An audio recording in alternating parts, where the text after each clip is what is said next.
Probably need to pull over a switch or something.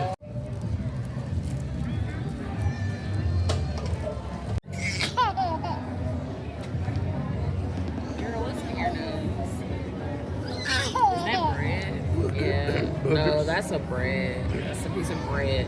Look at bread. Because she likes to put peanut butter all over her face.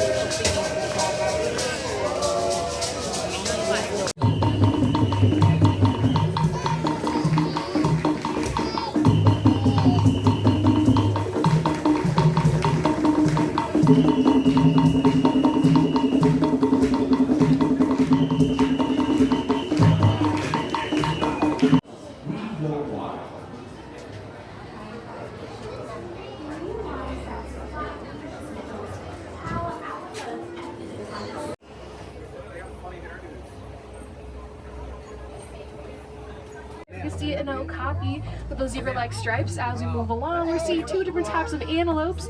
One known as the bongo, which is currently crossing the pathway out here, and then the greater cooties with no horns on top of their heads. And we're also going to see two pretty big black and white birds known as the saddle-billed stork. Now, of course, we'll start. Oh my God, there's a pumpkin out there. Now, of course, we'll start with the okapi that's out there on our right. Now, the okapis, of course, they do have those zebra-like stripes on their legs, and they do get mistaken a lot to relate to zebras just because of those stripes. But they're very much known to be related to the giraffes. Oh, yeah. And of course, we do see the bongo out there. That's the one with the pretty horns on top of their head around them. Now for the greater kudu, as you might have noticed, it didn't have any horns, so those would be known to be the female greater kudus. The males are the ones who usually will have horns. Now of course the saddle-billed stork is that pretty big black and white bird. They are known to have that wingspan of 9 feet wide, which is as wide as a canopy that's high above our heads. Black rhino. So left hand side all the way down to the bottom left corner near the rocks and boulders, you'll see a black rhino sleeping. Now, the black rhinos, they are known to be the smallest of the two rhinos in Africa. They do have a bit more of a small mating season. Their skin turns pink, which spreads up to their faces, sometimes making them look like they are blushing. Now, these pelicans are the only known pelicans that we know of so far that actually like to make their nest pretty low to the ground instead of up high in the trees. Now, as we kind of mosey on, we're going to see the Nile hippos out there on our left-hand side. Now, hippos, they do enjoy the water a lot. They'll spend the majority of their time in that water. Now, of course, they'll also sleep in it, either with their heads above the surface like the ones we were seeing out here, or sometimes they'll catch them sleeping fully submerged. Now, don't worry, subconsciously in their sleep, they'll just float right back up to catch that breath of air. Now, hippos, they are known to have a pretty heavy muscle mass, so they do tend to sink all the way down to the bottom of that river floor, and they are known to walk underwater. So don't really swim like you kind of picture them doing. Pretty much, they're just walking under us, or under that water. Nile crocodile, this might be a little hard to spot, but if you look in the water just past the grass, you will see a Nile crocodile in the water back there. Now, the Nile crocodiles are known to be the largest reptiles in Africa, and they are known to average around 16 feet long. Baobab trees, they do stay leafless like this for like roughly around 9 months in a year, so for 3 months at some point in time, they will gain their leaves. It's just going to take a while to get to that point. Now, baobab trees, they do have two different types of nick to grow between 16 to 20 feet tall. And then when the baby are born, they're already 6 feet tall, which is pretty much taller than the average human. Now, of course, the giraffes and the okapis, they are known to have a prehensile tongue, meaning they are able to grab on with the things with their tongues. Just like our fingers are able to grab on the stuff as well. Now, they're also known to have their tongues to be pretty long for, like, big bush right here on our left. So we're about to see two different types of animals out here on our left-hand side. Now, over there on our left, in this far left corner, are the sable antelopes. Now, the sables are known to be the bravest animals out here, because usually during those fight or flight situations, they'll actually stand their ground, and they do tend to fight right back. Of course, right here we are seeing the Hartman mountain zebras. Now, their stripe patterns are known to be black with white stripes. Now, we are able to figure that out just based off their nose color alone. As you might know, materials, they are made out of clay, saliva, and dung. Now, if you don't know what dung is, pretty much it is poop. Now, when those termite mounds do harden, sometimes they'll catch the animals kind of scratching themselves up against them. And then when they shiver really low to the ground, you'll usually see the smaller animals kind of perch right on top, getting a really good view of the savannah. I did see an eland all in the very far back messing around with a stick on top of his head, so we'll probably get a chance to see that. But we are going to see some more of our friends, the giraffes. Now, when the giraffes are all in their groups or herds, they are being known as a tower. So currently, we're kind of seeing that tower of those Masai giraffes. Now, we're also getting a chance to see some spring blocks out here pretty soon. There are going to be these really small antelopes. There's some, like, I mean, pretty small. So they're going to be just past these termite mounds out here, and they're really small in size. We're going to get another better view of them right over here, kind of on our right. There's one laying down right there in the grass. And then we'll also get a chance to see the eland, which is that African antelope we're about to see pretty soon. It's going to be this pretty big beige looking guy out here. Now, elands, when it's like the males, they do like to kind of decorate their horns with like leaves and sticks and all that kind of stuff. So he's just trying to put the stick on top of his horns. As you notice, he does have a little bit of extra skin under his neck, known as a dewlap. Now, another animal that also has is going to be known as the Hartman mountain zebras. Theirs almost kind of look like a little bit of an Adam's apple, and they are known to kind of help the animals cool off out here when it does get pretty hot. Now, seeds, when they go poop, their poop pretty much acts like a fertilizer, which helps replenish plant life, which basically helps feed the animals that mainly eat those vegetation. As you might have noticed, it is a good chunk of them out there. Now, of course, they do knock down trees like this to create pathways for themselves, but in turn, it also creates pathways for other animals to allow them to also migrate pretty easy throughout the savannas. So hopefully, we're going to see one of those elephants out and about right now. Now, it looks like I see a trunk sticking out here, so they'll definitely pop out very soon. They'll be coming up on our right-hand side. And it looks like we'll also right out here on our left-hand side. Now, the mandrills that we're seeing right under the shades of the tree, these are female mandrills. They tend to be a little bit smaller, and they don't have the coloring on their faces or on the bottoms. The males are the ones who will have the coloring on their faces and on their bottoms, and they tend to be a little bit bigger than the females. Now, when those guys get a little too excited, now, as we all see, the elephants, they are large. They're pretty big in size. The male elephants, they're known to weigh around 13,000 pounds, while female, and then bring it into their mouths. Now, the elephants are also known to bathe with dirt and mud, and what they'll do, of course, is pick up the mud and dirt and just fling it all over themselves. Shade of pink, but despite being this light in color, they'll still get their beautiful pink color from their diet like brine shrimp or beta carotene, which is a type of protein that they eat. Now, during their mating season, flamingos are known to make their nests out of dirt or mud, like the one that we see out there. Now, they'll just rake it up into a pile, lay their eggs right in the middle, and then sit right on top.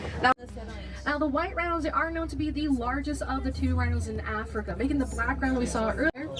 Now, the cheetahs, they are known to be the fastest land mammals in the world. They are known to go from 0 to 60 miles per hour in just 3 seconds. Now, they are able to do that due to their claws. They can't fully retract it all the way, so it does help them grip the ground, so going pretty fast out there.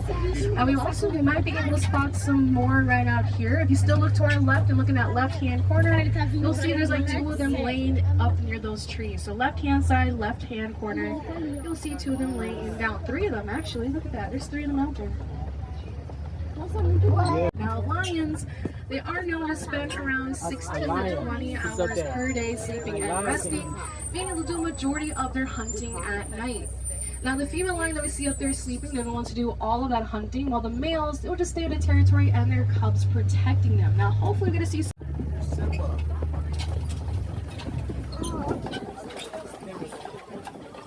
let's see. Looks like we'll get a chance to see some ostriches later down the line. Like, do you see? Now, as you notice, they do tend to twitch their ears a lot. Rhinos are known to be pretty good eavesdroppers. On the other hand, isn't as good.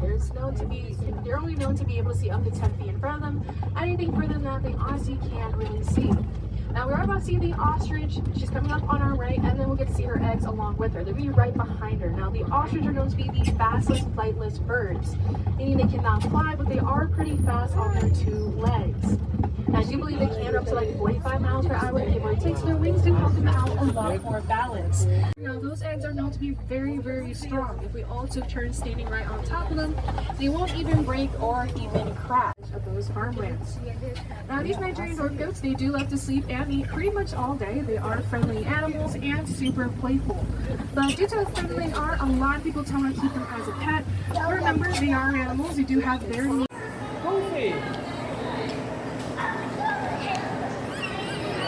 Where did she get it from? Is it back right now? Alright, come on.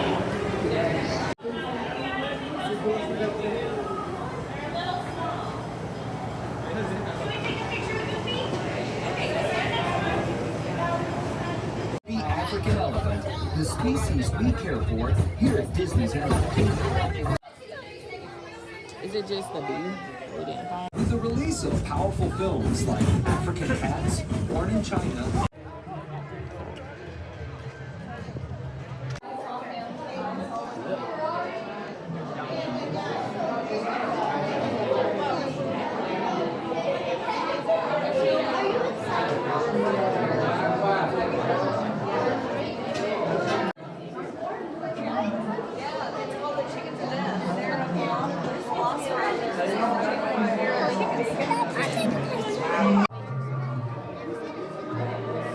Take a picture of that thing. I did.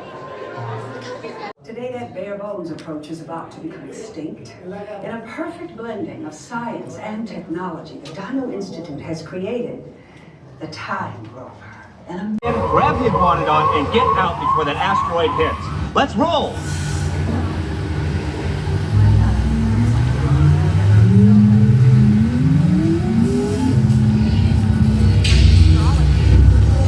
Tracking.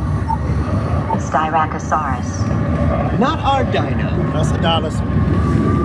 Warning, meteor shower in range. Just little ones. Oleoramus. Hadrosaur. Raptor. Time to get serious. Locking autopilot on homing signal now! Identify! Carnotaurus. Definitely not our dino. Go! This one's a vegetarian.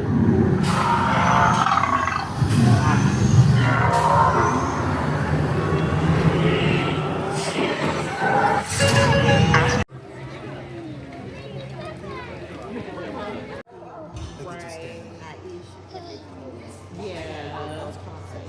She'll say thank you. She'll be appreciative that somebody thought about her. Yeah. So yeah. Yeah.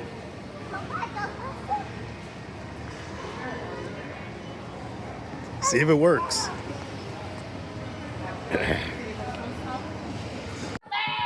Help me, Daddy. Here we go. Turn around. Get her.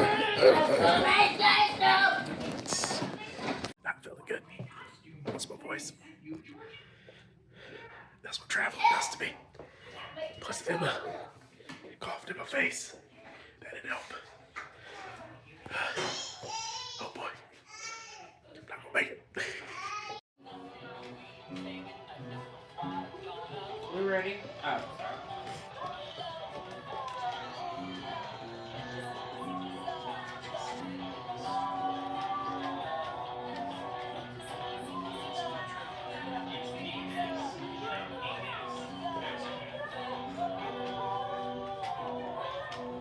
Yay.